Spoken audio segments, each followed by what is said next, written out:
Загадкавая адстаўка былога міністра. Намеснік Натальи Качановай Сергей Хоменко папрасіўся на выхад Савета Рэспублікі. Сцвярджаецца, што былы міністр юстыцыі зрабіў гэта па ўласнай ініцыятыве. Іншых падрабязнасцяў пакуль няма. Сергей Хоменко былы сілавік, які ў міліцыі даслужыўся да пасады намесніка міністра і начальніка дэпартамента аховы. У 21 годзе Лукашенко прызначыў яго міністрам юстыцыі, хаця Хоменко не меў да юрыспрудэнцыі ніякага дачынення. Пры ім былі ліквідаваныя амаль усе структуры грамадзянскай супольнасці, а таксама кіраўнік Мін'юста набыў славу дзякуючы сваім глыбокім думкам. В преддверии нашего главного государственного праздника во всех подразделениях Министерства юстиции проводятся мероприятия по празднованию этого дня, воплощая в жизнь идею о исторической памяти.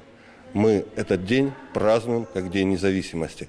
Ведь этот день – это символ многовековой истории белорусского народа, всегда, на всех этапах деятельности, боровшаяся за свой суверенитет и независимость. У красавіку мінулага года Сергея Хоменку прыбралі з урада і прызначылі ў Савет Рэспублікі, прычым не простым сенатарам, а адразу намеснікам Натальи Качановай. Але пратрымаўся ён там толькі 1,5 года. Яшчэ ў канцы жніўня Хоменко ездзіў па Беларусі праводзіць адзіныя дні інфармавання, а цяпер застаўся без прэстыжнай працы. Што стала прычынай загадкавай адстаўкі, пакуль невядома.